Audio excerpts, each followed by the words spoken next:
Dice así la palabra de Dios, Salmo 127.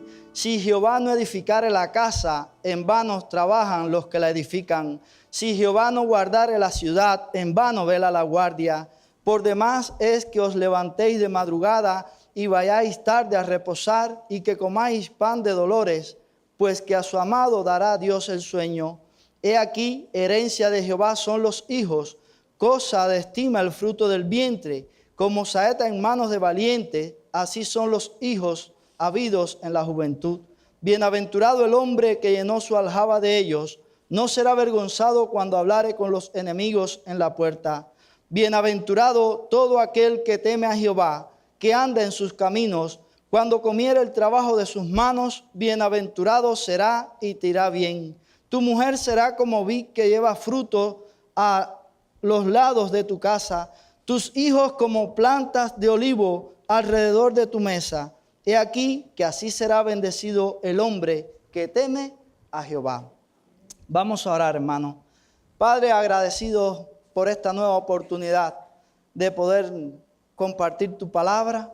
Te pido, Señor, que tú seas con todos nosotros y que tu espíritu se mueva en medio nuestro y traiga claridad, Señor, y nos permita apreciar, oh Dios, las verdades que tú nos revelas en estos dos pasajes. Padre, perdona todos nuestros muchos pecados. Perdona, Señor, cuando nosotros hemos ignorado las Escrituras, Señor. No las hemos tenido en cuenta. Cuando las hemos desobedecido, Señor, perdónanos. Y ayúdanos ahora a acercarnos a ellas con un espíritu dispuesto, Señor. Con un deseo, Señor, de conocer lo que tú nos muestras para también tenerlos presentes en nuestras vidas. En el nombre de Cristo oramos con el perdón de nuestros pecados. Amén. Hermano, le he puesto a este mensaje la bienaventuranza descuidada o la bienaventuranza perdida o quizás pudiera ser la bienaventuranza ignorada. Y tan solo hace unos días el estado de Nueva York celebraba con edificios encendidos, fiestas, aplausos y gran euforia, probablemente la ley más atroz que corte alguna pudiera aprobar. Y nos preguntamos, ¿hasta dónde ha caído el ser humano? ¿Dónde fue que perdimos el norte como nación? ¿Quién nos vacunó contra la sensibilidad? Tan ocupados en sus muchas tareas, tan afanados en los problemas externos y tan descuidados de lo más esencial. Así muchas veces vive el pueblo de Dios. Las estadísticas mienten cuando te dicen en todas partes que el flagelo del cáncer y las enfermedades del corazón son las principales causas de muerte en América. O quizás los accidentes automovilísticos. Es falso, no es verdad. La principal causa de muerte en América es el aborto y nosotros hemos guardado silencio. Esa es la principal causa de muerte en América, el aborto. El 11.9% de los bebés anglos mueren antes de nacer. Mejor dicho, son asesinados. El 17.1% de los bebés hispanos son asesinados con el consentimiento de sus padres.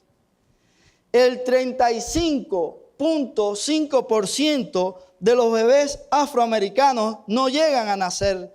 Los matan personas que dicen que son médicos, que están bajo el juramento hipocrático, que debían salvar vidas y todo eso con nuestro dinero. ¿Hasta dónde nosotros no somos responsables? ¿Hasta dónde nosotros no somos responsables? Y la iglesia prácticamente muda. Lo peor, si preguntamos a cualquiera de estos muchachos que se encuentran hoy aquí, nos sorprenderemos cuando alguno diga, es su cuerpo, es su decisión, es su libertad, en vez de decir, es un asesinato. Nos vamos a sorprender si nosotros hacemos esa pregunta a los muchachos, porque eso es lo que le están enseñando también en las escuelas. Sí, hoy me corresponde hablar de la bienaventuranza de la familia y sabiendo el enemigo de nuestras almas el valor que Dios le da a la primera institución divina, no debía extrañarnos que los mayores esfuerzos sean para destruirla. Sin familia no hay nación, no hay poder, no hay futuro, no hay iglesia. Sin familia no hay nada de esas cosas. Extinguir la familia casi es sinónimo de extinguir a Dios. En el Edén Él dijo, creceos y multiplicaos, llenad la tierra y sojuzgarla. Ahora los hombres de hoy dicen lo contrario. No crezcan, no se multipliquen. Es un peligro llenar la tierra. Dejemos que ella sola se administre. Así piensan los hombres de nuestros días. Y ahí anda la ideología de género. Y una de las cosas que persigue esta ideología precisamente es acabar con la familia. Porque cuando se acaba con la familia, entonces ellos pueden acabar con todo. Es uno de los objetivos de la ideología de género, destruir la familia para poder destruir la iglesia.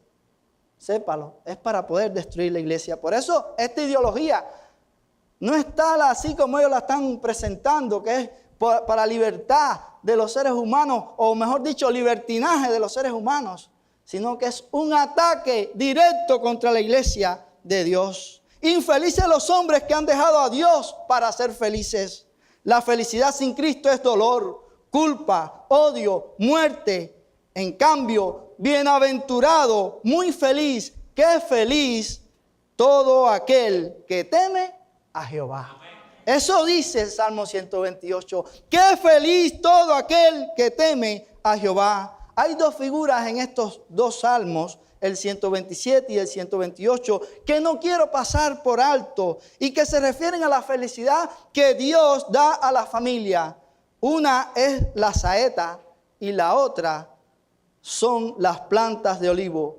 Cada una de estas figuras tiene sus implicaciones que, aunque muy sencillas, son profundas y preciosas.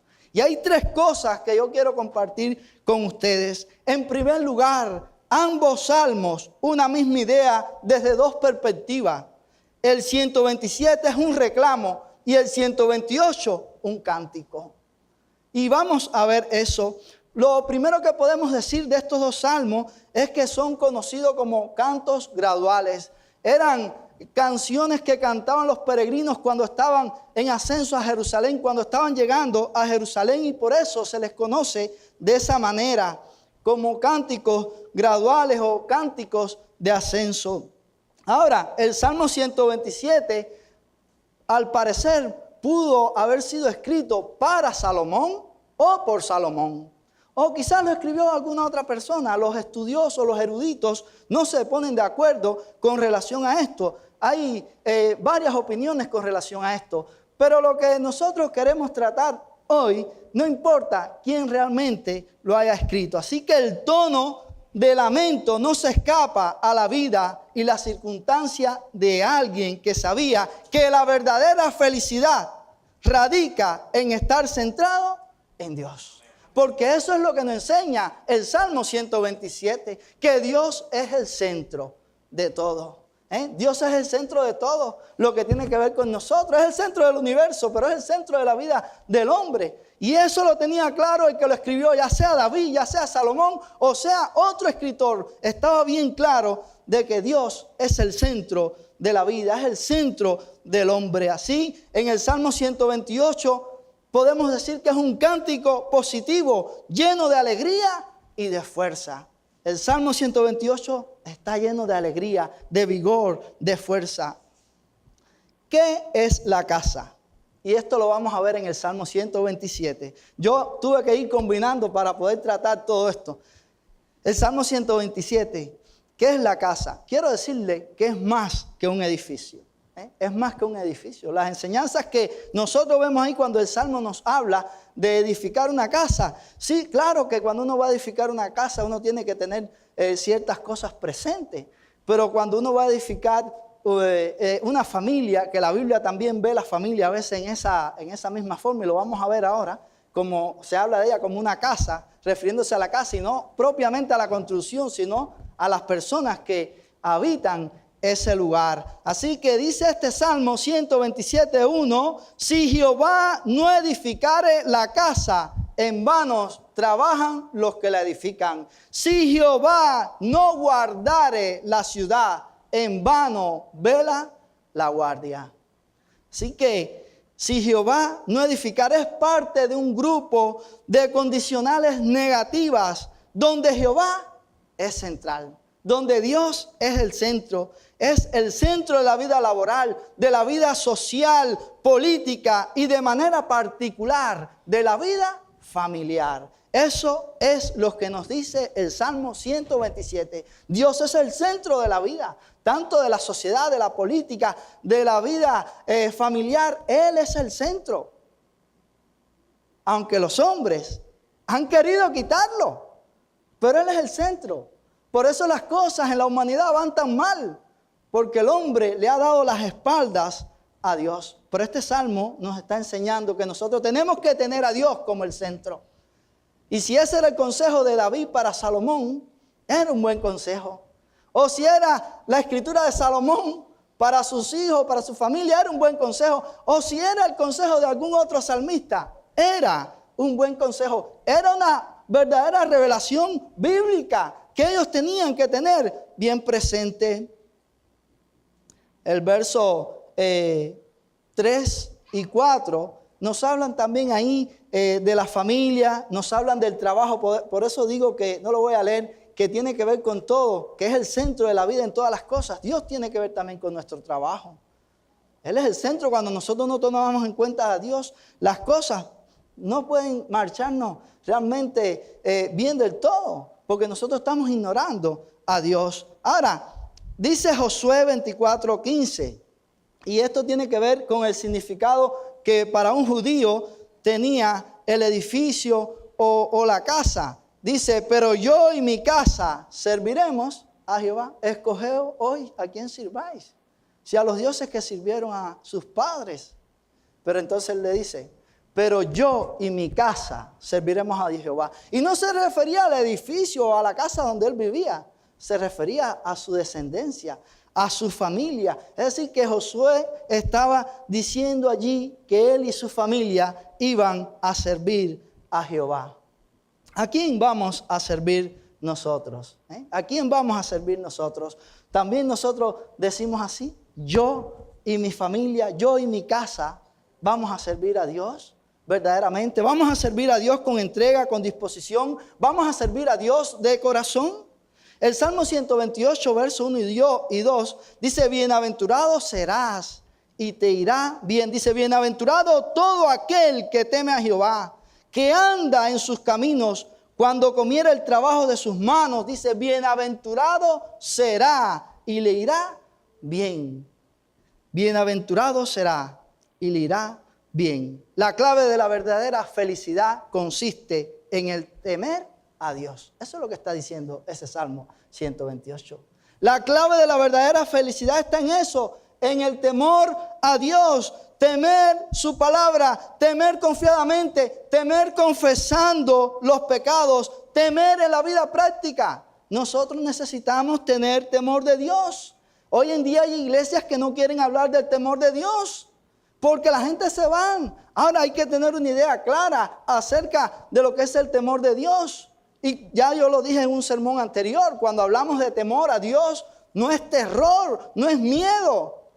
No es que le tengamos miedo a Dios, no es eso. Es respeto, es reverencia, es amor por Dios. Eso es lo que quiere decir temor a Dios. Pero hay hoy en día muchos que dicen que no debe hablarse acerca del temor a Dios. Pero la Biblia sí habla de eso y nosotros tenemos que predicar la palabra de Dios. Un hombre sin temor de Dios es un infeliz por derecho propio, porque ignora a Dios. Es destinarse a un fracaso seguro. Si un hombre teme a Dios, eso se expresa en todas sus relaciones. Cuando hay alguien que tiene temor de Dios, que tiene respeto por Dios, eso se va a ver en toda su vida. Porque es alguien que está viviendo realmente en dependencia de Dios, que conoce a Dios, que sabe que Dios es un Dios santo. Tiene una idea clara acerca del Creador. Y eso le va a guiar para que se pueda conducir de la manera más correcta. Incluso cuando esa persona falle y peque, va a reaccionar y va a confesar porque sabe quién es su Dios. Y eso de que quiera confesar nos habla de que es un hombre temeroso de Dios. Sí, porque los hombres temerosos de Dios no es que no pecan, no es que no fallan. Es que cuando fallan, quieren arreglarse con Dios porque saben quién es su Dios, saben cuán celoso es su Dios, cuán santo es Dios. Saben esas cosas.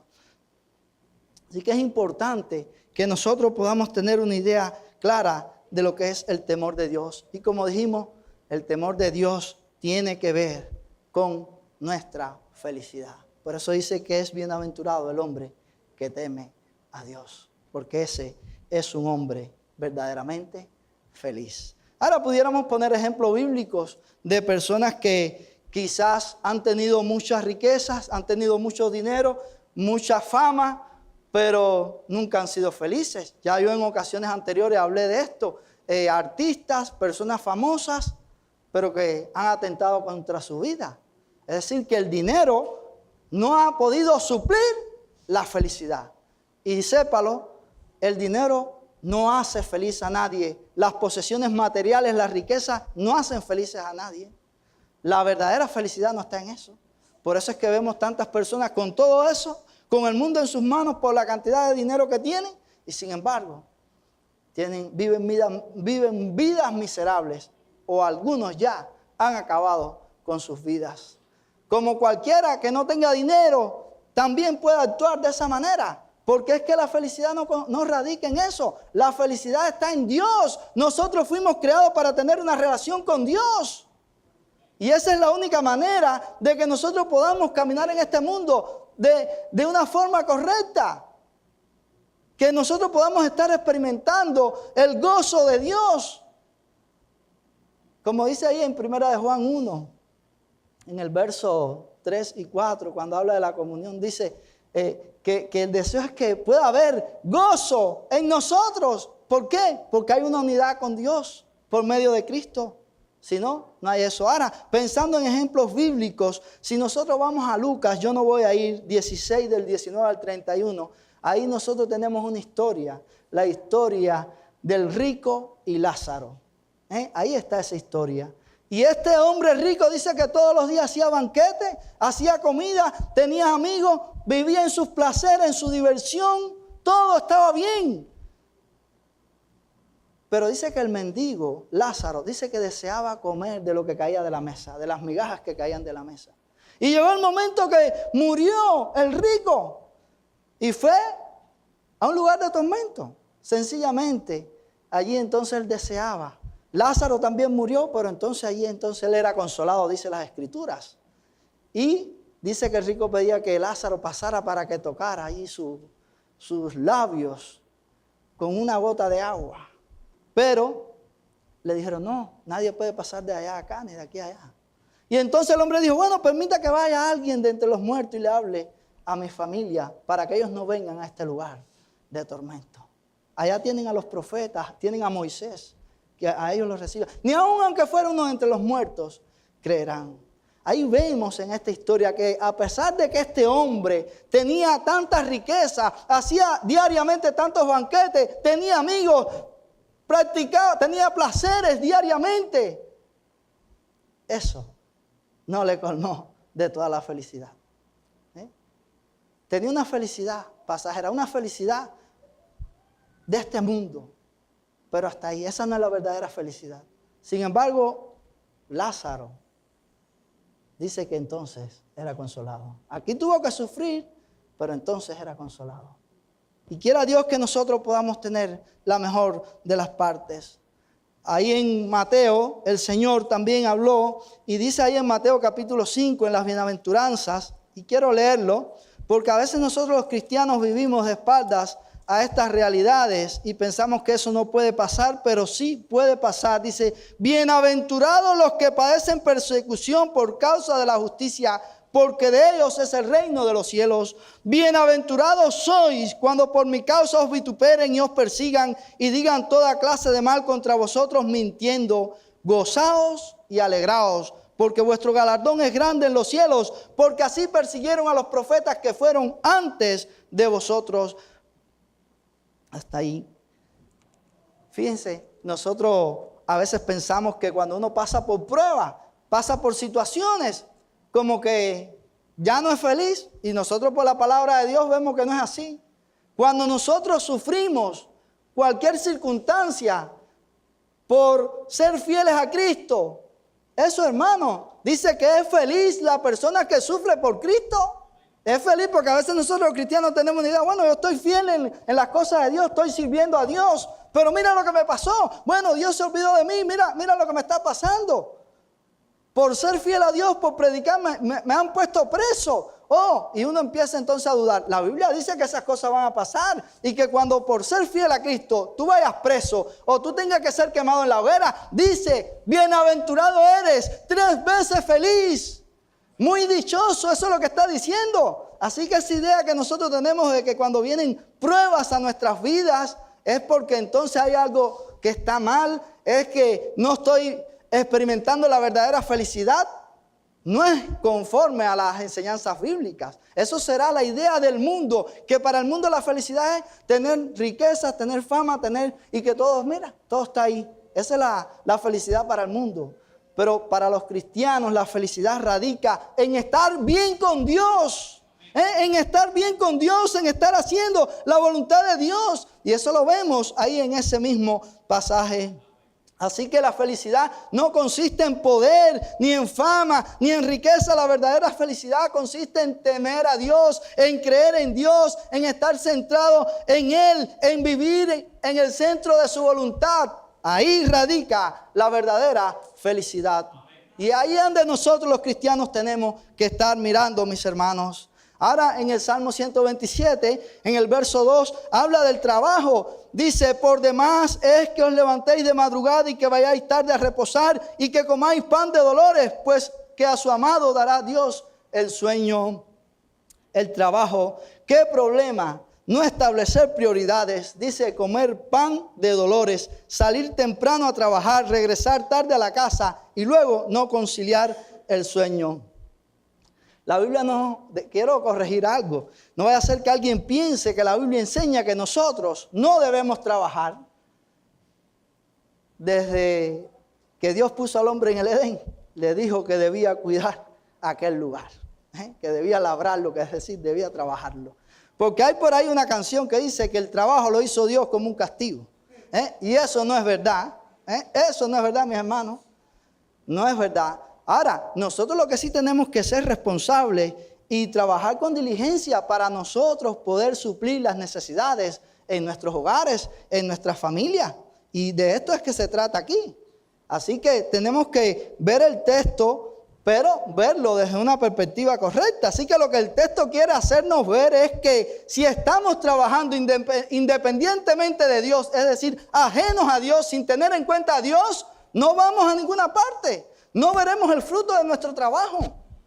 Porque estamos haciendo las cosas a nuestra manera, a nuestro antojo. Y es lo que está queriendo decir ahí el pasaje. Por ejemplo, Ageo lo dice de una manera, dice Ageo 1, 5 y 6. Pues así ha dicho Jehová de los ejércitos, meditad bien sobre vuestros caminos, sembráis mucho y recogéis poco, coméis y no os saciáis, bebéis y no quedáis satisfechos, os vestís y no os calentáis. Y el que trabaja a jornal recibe su jornal en saco roto. Sencillamente es porque nosotros no estamos teniendo en cuenta a Dios. Nosotros no estamos teniendo en cuenta a Dios. Estamos haciendo las cosas a nuestra manera y no a la manera de Dios. Nosotros debemos dejar que el Señor sea el que nos guíe en todas las cosas. Ahora, este pasaje, como dijimos al principio, habla ahí de la sociedad. Habla de la ciudad. Dice que si Jehová no guardare la ciudad, dice en vano vela la guardia. La sociedad puede poner guardias en la ciudad. Que ponen cuidadores, personas que van a estar al tanto.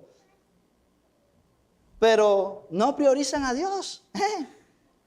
No tienen en cuenta a Dios. Por eso el Salmo dice que si Jehová no guardare la ciudad, en vano vela la guardia, porque no todo depende de los guardias. Eso quiere decir, bueno, no tengamos policía, no tengamos guardia, no.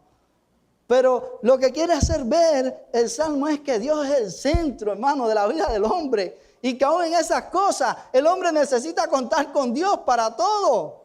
Y no es lo que el hombre hace. El hombre se cree fuerte en sí mismo.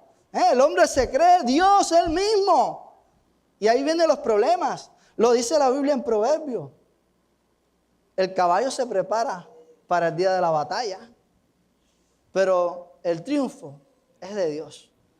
Para decirlo en otras palabras, tú puedes tener los mejores equipos de guerra, puedes tener los mejores armamentos, la mejor preparación, pero eso no lo es todo.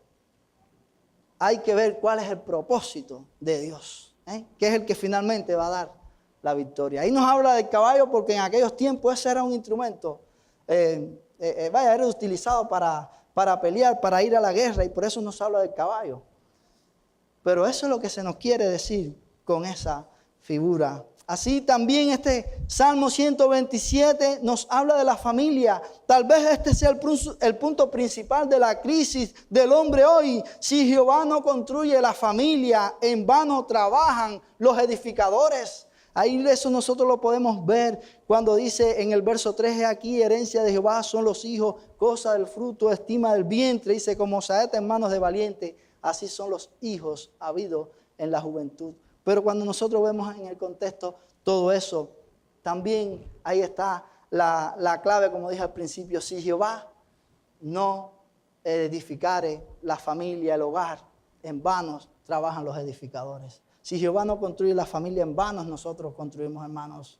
Nosotros necesitamos depender de Dios para la edificación de nuestra familia, de nuestros hogares. No podemos hacerlo por nuestra propia cuenta, porque nosotros nos creemos muy sabios. Nosotros los seres humanos nos creemos muy sabios, pero nosotros no somos tan sabios nada, hermano. El sabio es Él. Necesitamos depender de Él. Necesitamos aprender de Él. Necesitamos el poder de Él para que Él sea el que restaure y levante nuestros hogares, nuestra familia, porque Él es el que lo puede hacer. Si es por nuestra habilidad, por las cosas que nosotros vamos a hacer, estamos fracasados. Y si tenemos familias, es por Él, por su misericordia, porque nuestros errores Él los endereza, Él los calza, para que nosotros podamos tener familia. Pero necesitamos tenerle como el centro. Preguntamos, ¿qué es el temor de Dios? ¿Qué es el temor de Dios? Ya dijimos anteriormente en Proverbios 8:13, lo dice con mucha claridad, es apartarse del mal. Apartarse del mal. Aborrecer el pecado, eso es el temor de Dios. Pero si nosotros buscamos en Job 4:6, ahí habla, yo no lo voy a buscar, pero búsquelo usted después en su hogar. Habla y relaciona el temor de Dios con la confianza en el Señor, hermano. Así que es también confiar en Dios. Y en Job 28:28 relaciona el temor a Dios con la sabiduría. Y habla de sabiduría. Así que un hombre que es temeroso de Dios es un hombre sabio.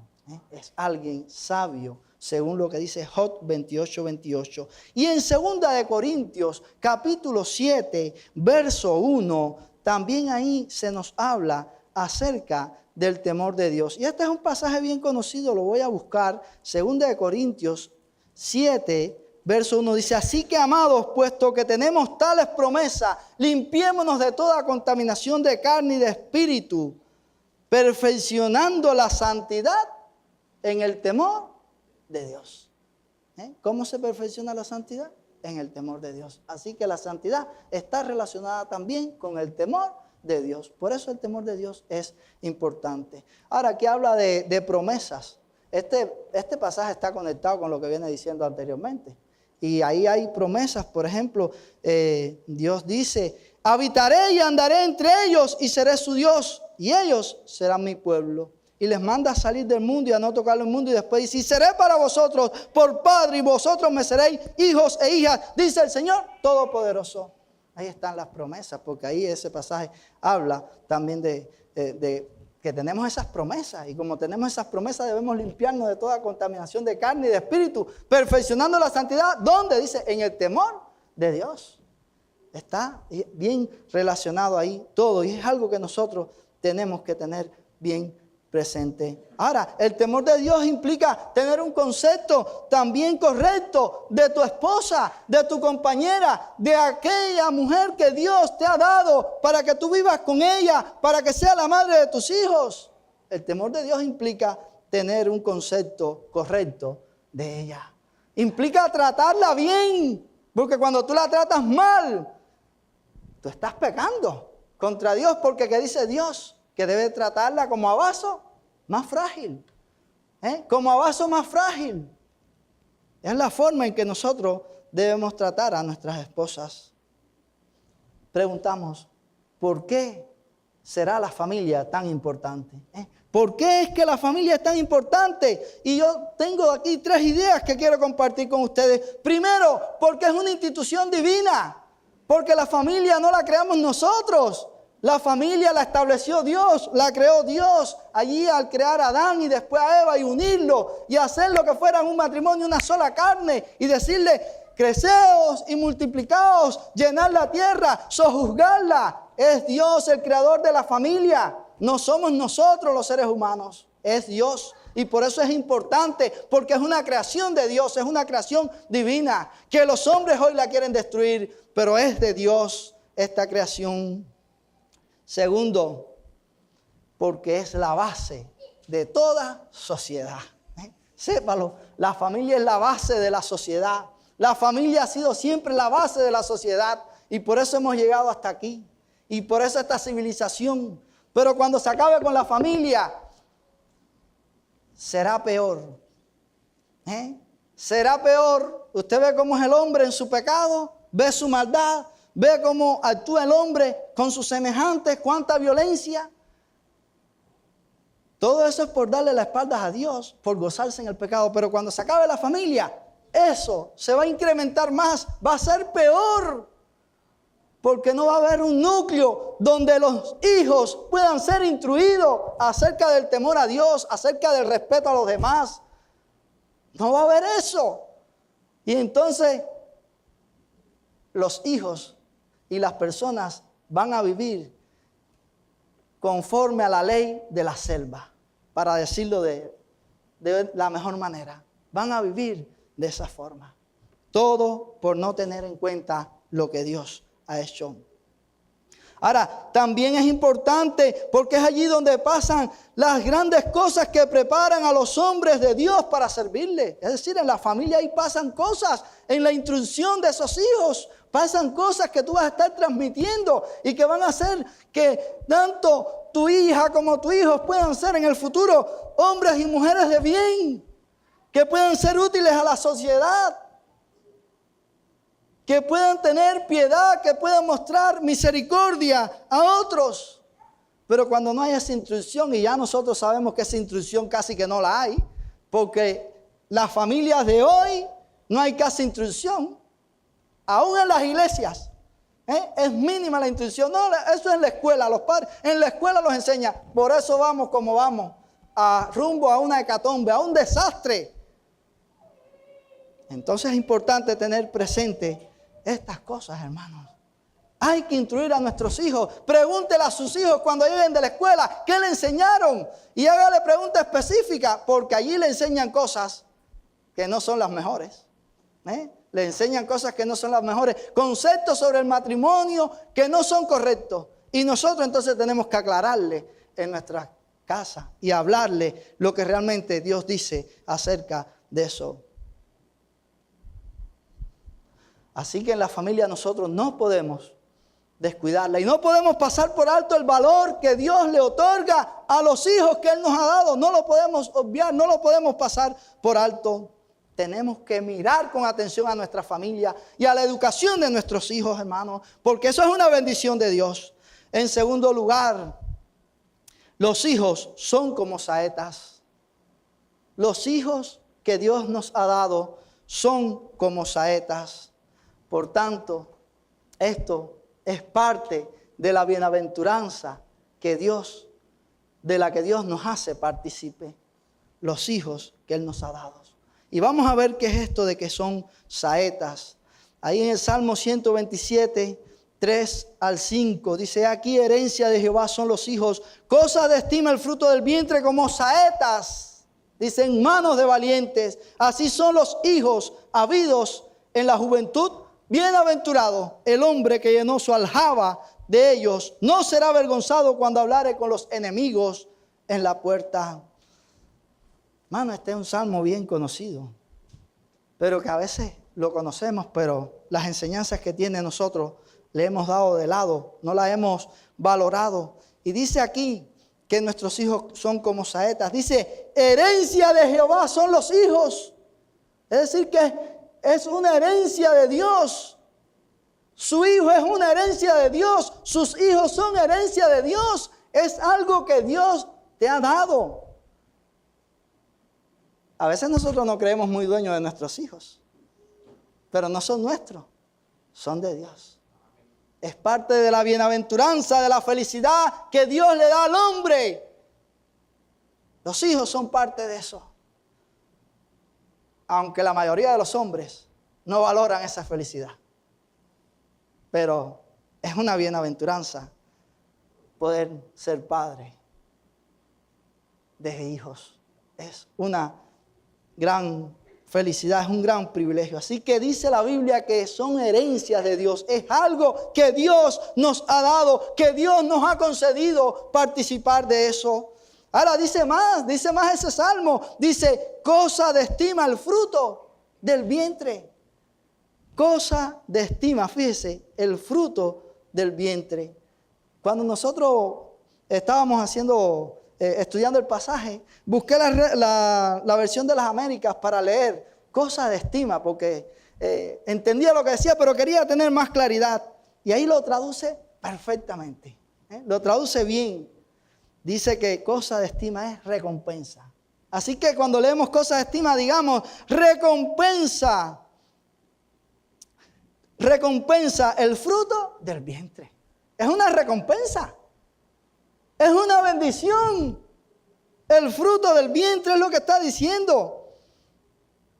Así que lo que se va a decir acerca de los hijos supone que han sido criados en un hogar donde el Señor es honrado y obedecido y glorificado. Han sido criados en la disciplina y amonestación del Señor. Sí, porque ahora se van a decir algunas cosas de los hijos. Y es importante tener esto en claro.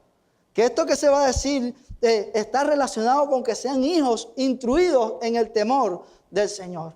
Así que esos hijos que son una herencia, que son una bendición, que son una recompensa, nosotros tenemos que valorarlo, hermano, y tenemos que dedicarle tiempo. A veces hay padres cristianos, porque si fueran que no son cristianos, todavía uno dice: no tiene conocimiento de nada. Qué ignorancia, pero cristianos, nosotros necesitamos dedicarle tiempo a nuestros hijos, porque si no otra gente se lo va a dedicar y te los va a torcer, y en la escuela te lo van a torcer, y le van a meter la ideología de género por la cabeza, que lo están haciendo ya. Hay que abrir los ojos, tome, no, porque yo no lo veo en nada, háblele y aclárale. No le han dicho nada, no importa, tome usted la delantera. Dice que el que da primero, da doble. Da doble. Dele adelante, dígale: en la escuela a lo mejor te enseñan esto, pero eso no es así. Nosotros no creemos eso. La palabra de Dios nos enseña esto así, así, así. Pero como el hombre es malo y es pecador, ellos se han torcido y creen que así es como es ahora. Pero hasta hoy la sociedad lo había visto así, como dice la palabra de Dios.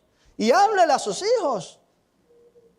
Si usted no le habla, va a ser peor. Para él lo van a poder confundir más fácil. Ahora, dice: como saeta en manos de valiente, así son los hijos habidos en la juventud.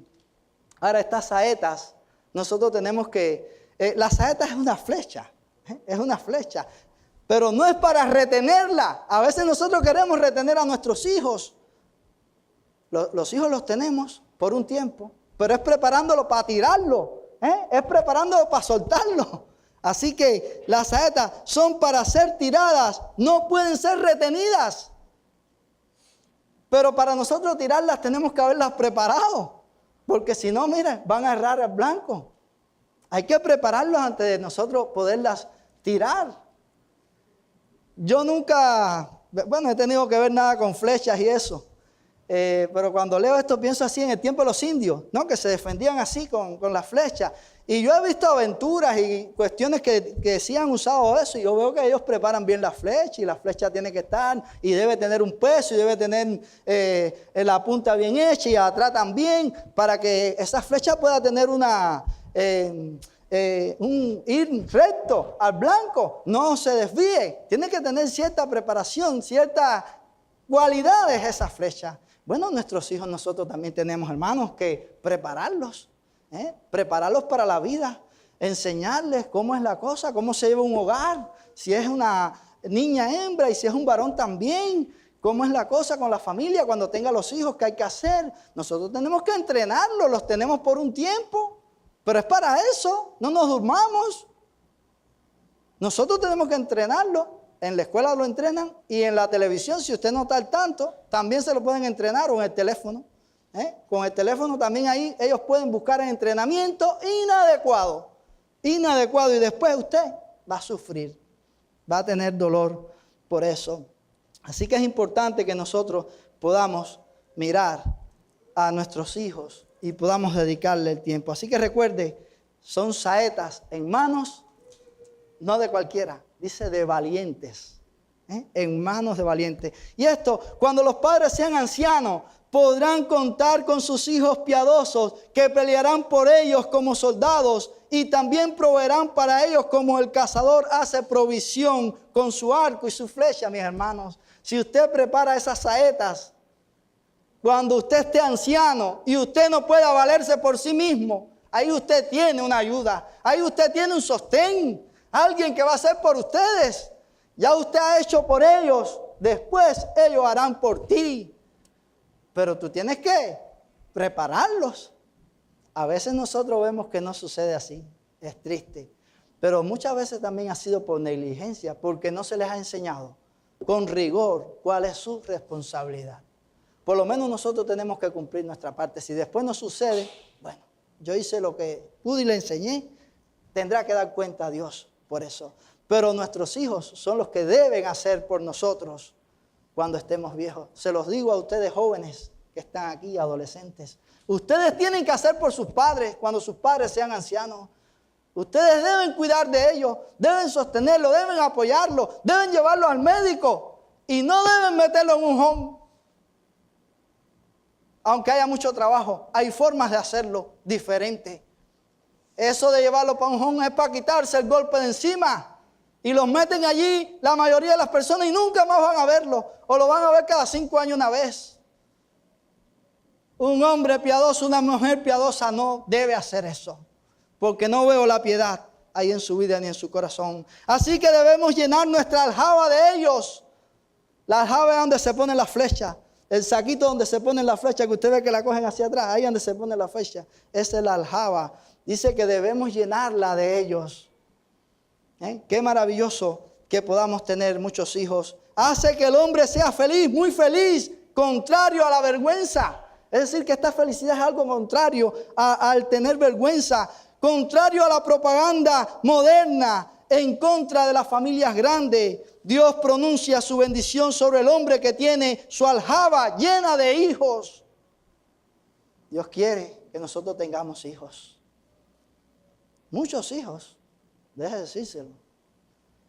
Nosotros nos hemos modernizado tanto, hablando de los cristianos, que decimos, no, yo voy a tener un hijo nada más. La Biblia dice, bienaventurados los que llenaron su aljaba de ellos. Debiéramos tener más de uno. Cuando yo me casé con Maylene, nosotros queríamos tener, ella quería 5 hijos. Y yo le decía, yo quiero 3. Pero dijimos, después nos ponemos bien en el camino de acuerdo con eso. Y bueno, por la gracia de Dios tenemos a Jocabé. Queríamos tener más, pero no pudo ser. Perdimos un embarazo de 4 meses y perdimos un bebé de 5 días de nacido. Y ya no pudo haber más oportunidades para volver a tener otro, porque si lo hubiera habido, lo hubiéramos intentado, porque lo deseábamos. Ahora, la Biblia dice que hay bendición en que nosotros podamos llenarnos, tener hijos. No que nosotros tenemos que usar nuestro sentido, pero debemos tener hijos, hermanos. Y es mejor tener más de un hijo. 2, 3, 4. Pero 2 aunque sea, o 3. Tener varios hijos, porque ellos también se pueden ayudar después unos a los otros. Y es bueno que no estén solos. Es bueno eso, que ellos puedan tener compañerismo. Así que dice la Biblia que hay felicidad en poder hacer eso. Yo recuerdo cuando yo era seminarista, no recuerdo si era en Refugio, Ceibamocha, o si era en Lote Seco. Sé que venía ya de regreso para el seminario, era un lunes, y cogí una guagua, me logré sentar, y después se sentó al lado mío una muchacha, y en el camino yo me puse a hablarle del Evangelio, y le hablé del Evangelio, y cuando llegamos a Catalina de Huine, yo me bajé, y ella se bajó también. Ella llegaba hasta ahí, y entonces ella me dijo, quiero hacerte una confesión. Y se echó a llorar. Y me dijo, cuando yo era estudiante de medicina, tenía un novio. Y entonces empezó a tener relaciones con el novio, salió embarazada. Para poder tener su carrera, se sacó el niño, la criatura. Y el asunto es que nunca más pudo salir embarazada. ¿Por qué? No sé, la perforaron, la dañaron y ya no podía salir más embarazada. Y aquella mujer, a mí me daba una tristeza verla. Aquella mujer lloraba allí y me decía, no, por mi pecado, yo no pude tener hijos. No puedo tener hijos. Y vaya, cuando pensaba en esto me acordé de aquella experiencia. Y es doloroso, nosotros no sabemos a dónde nos puede llevar realmente nuestro pecado. Así que seamos cuidadosos y pensemos que los hijos son una verdadera bendición de Dios. Son una verdadera bendición de Dios y lo que tenemos que hacer es tenerlo, pero de la forma que Dios establece en su palabra. Dice que este hombre no será avergonzado cuando hablare con los enemigos en la puerta. Es decir, que son tus defensores. Si tiene uno, él te va a defender, pero si tiene tres, vas a estar mejor defendido. Y entre ellos se van a poder ayudar, porque son más. Así que ellos son tus defensores. La enseñanza planteada aquí es que el hijo le defiende en asuntos civiles o legales para que él no sufra pérdida ni daño. Es decir, para que tú no sufras ninguna pérdida. Y yo le doy gracias a Dios por nuestra hija. En este asunto de la tecnología, uno llegó un poco tarde a ella y a veces yo estoy enredado, pero rápidamente acudo a ella. Y ella enseguida me saca del problema. Enseguidita. Y es bueno. Es bueno, así que ya yo ahí estoy experimentando la bendición esa de tener hijos. Ellos se encargan de que sea hecha justicia. La sociedad hoy, ¿cuánto valora la vida? ¿Cuánto valora a los hijos? Pudiéramos preguntarnos. Y podemos decir sencillamente que no le da mucho valor. No le da valor a la vida. El aborto, quiero decirle, no es un derecho, como proclaman algunos, porque no existe el derecho de matar a nadie, así que no es un derecho. El aborto no es libre porque alguien no eligió, no es tu libertad porque hay alguien ahí que no ha elegido, así que no es tan libre como nos quieren hacer ver. El aborto no es seguro porque en la práctica siempre muere una vida. Y en el caso de esta muchacha que yo conocí, miren el problema que le sucedió a ella. Hay otros problemas que se pueden presentar. El aborto no es salud, porque el embarazo no es una enfermedad. Así que tampoco podemos pensar así. No, porque es un problema de salud. No, el aborto no es una enfermedad.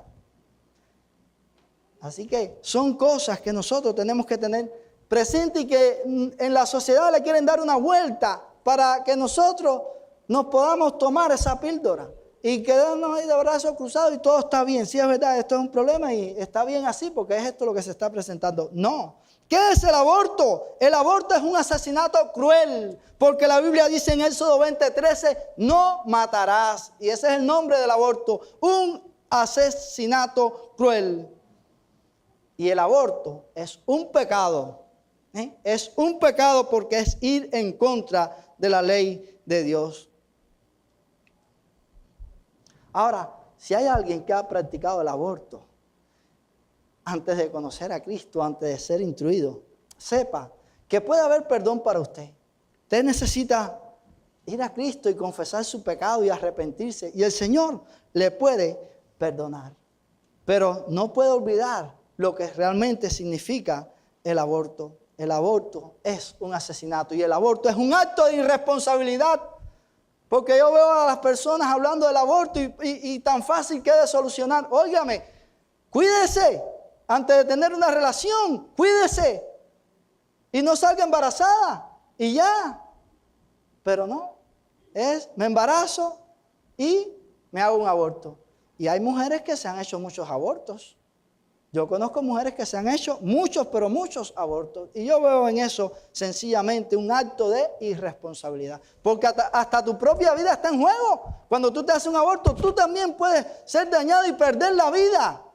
No solo quedar estéril, sino que tú puedes perder la vida tuya. Y hay mujeres que se hacen un aborto como tomarse un vaso de agua. Eso no está bien.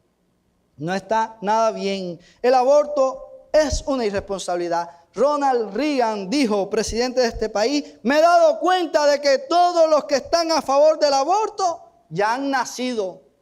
Ya están aquí. Y ahora están en contra. Están a favor del aborto. Pero ya ellos están aquí. Y es muy cierta esas palabras. Spurgeon dijo, cuando la sociedad está ordenada rectamente, los hijos no son considerados como estorbo, sino como una heredad. Y son recibidos no como pesadumbre, sino como una recompensa. Así debemos ver nosotros a nuestros hijos. Como iglesia de Dios, como creyentes que tenemos nuestra esperanza en el Señor y que regimos nuestras vidas por la palabra. La sociedad de afuera lo quiere ver diferente. Como dice Spurgeon, cuando la sociedad está ordenada rectamente, puede ver, estar en contra del aborto y puede ver los hijos como una heredad, como una bendición. Pero cuando no es así, lo desprecia. Lo que hace es despreciarlo. Y lo que hace es querer acabar con sus vidas. Nosotros debemos ser cuidadosos. En último lugar, los hijos son como plantas de olivo. Nuestros hijos, dice el Salmo 128, son como plantas de olivo. Y esto es una bienaventuranza. Es una bienaventuranza, es una felicidad a nosotros poder tener estos hijos, poder tener estas plantas. Esta es otra imagen que es anticipada por otra imagen que pone a la esposa como una vid. Para los judíos una vid es sinónimo de bendición, de prosperidad. Su fruto a su lado nos dicen cuánta belleza hay en la procreación. Las mujeres son fábricas de vida. Las mujeres son fábricas de vida. Ellas deben ser contempladas por sus esposos con un respeto y consideración que viene de Dios. Así debemos ver nosotros a nuestras mujeres. Pero los hijos son algo sobrenatural. La vida es mucho más que el resultado de un vínculo físico y una situación biológica. Es un milagro que tantos acontecimientos se coordinen para que se dé la vida. Es un milagro. Tantas cosas tienen que pasar para que el óvulo, el espermatozoide fecunde al óvulo, que es un milagro. Eso es un milagro. Es un milagro de Dios. Es un milagro de Dios. Sin embargo, el hombre quiere acabar con esa bendición. A veces hay mujeres, como dice aquí, que es una bendición, para los judíos es una bendición. La vid es una bendición, un sinónimo de bendición, de prosperidad. Y cuando hablamos de la mujer que puede dar a luz, y como digo aquí, que es una fábrica de vida, ¿no? Que la mujer es una fábrica de vida. Eso es una experiencia tremenda. Yo pienso así, que eso es una experiencia tremenda que tienen las mujeres. El poder concebir y tener por 9 meses una criatura ahí en su vientre. Una bendición de Dios. Sin embargo, hay muchas mujeres que dicen que no quieren tener hijos. No una ni dos, muchas mujeres que dicen que ya no quieren saber de eso, que no les interesa. Y otras he oído yo decir, yo voy a tener uno para probar, para saber lo que es eso, para saber lo que es el amor de madre. Así dicen.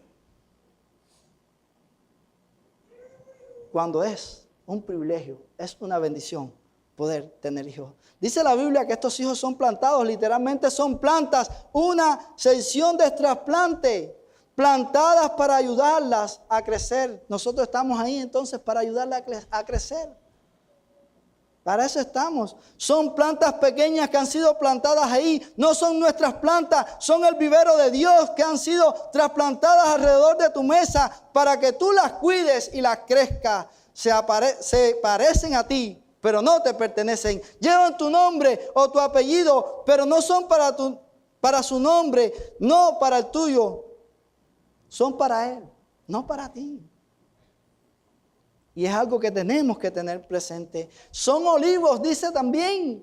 Dice que son olivos, referente a la planta que lleva fruto. Esta es la misma idea de será como árbol plantado junto a corrientes de agua, que da su fruto en su tiempo y su hoja no cae, y todo lo que hace prosperará. Los hijos, hermanos, son una bendición de Dios. Por eso la Biblia dice que es bienaventurado aquel que llenó su aljaba de ellos. Esa persona es bienaventurada. Y quiero terminar con un poema que dice así: tus hijos no son tus hijos, son hijos e hijas de la vida, deseosa de sí misma. No vienen de ti, sino a través de ti.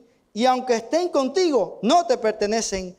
Puedes darle tu amor, pero no tus pensamientos, pues ellos tienen sus propios pensamientos. Puedes abrigar sus cuerpos, pero no sus almas, porque ellas viven en la casa del mañana, que no puede visitar ni siquiera en sueños. Puedes esforzarte en ser como ellos, pero no procures hacerlos semejantes a ti, porque la vida no retrocede ni se detiene en el ayer. Tú eres el arco del cual tus hijos como flechas vivas son lanzados. Deja que la inclinación en tu mano de arquero sea para la felicidad. Nosotros no podemos retener a nuestros hijos a nuestros lados, pero sí lo podemos entrenar para lanzarlo y para que ellos puedan dar en el blanco. Así que esa es la perspectiva, hermanos, que nosotros debemos tener acerca de los hijos. Y quiera Dios que nuestros hijos puedan entender esto y cuando formen sus hogares puedan llenarse de hijos y puedan instruir y cuidar a esos hijos y dedicarle tiempo. Recuerde, la dependencia total de Dios garantiza el verdadero éxito en la vida. Y de eso se trata este Salmo 127. Que Dios es el centro de la vida del hombre. Y que en el temor de Dios hay verdadera bendición. Por eso debemos acercarnos a Él. Oremos. Padre, gracias por este tiempo. Gracias por tu palabra. Porque ella es buena, Señor. Ella nos instruye, Señor, y nos habla de tus propósitos para con nosotros. Ayúdanos, Señor, a valorarlos. Ayúdanos, Señor, a aceptarlos, a creerlos, a proclamarlos, a vivirlos. Señor, ayúdanos a ser una iglesia obediente. Ayúdanos a ser creyentes obedientes, Señor. Deseoso de ti, de escuchar tu voz, de hacer tu voluntad. Padre, perdónanos cuando te hemos fallado. Y ayúdanos, Señor, a rectificar y a seguir adelante. Y Señor, si hay algún concepto en nuestras vidas que va en contra de esto que nosotros hemos aprendido en tu palabra, te rogamos que tú lo puedas cambiar. Y que tú nos puedas hacer entender, oh Dios, cuál es la verdadera realidad, Señor, de lo que tú dices. Sé con nuestros hijos, los ponemos delante de ti, te rogamos que tú les cuides, que tú les guardes. También te rogamos que tú trates con ellos, que tú trates en sus corazones ahí. Y que tú, Señor, puedas darles vida. Pero también, oh Dios, permite que ellos puedan formar hogares, hogares firmes. Hogares, Señor, donde tú seas el centro, donde tú seas el rey, donde solo tú puedas ser proclamado. Guía a nuestros hijos, Señor, a la hora de escoger pareja. Y permite que ellos lo puedan hacer en el temor tuyo. Que ellos puedan buscar tu guía y tu dirección, Padre Santo. Porque te lo rogamos en el nombre de Cristo. Amén.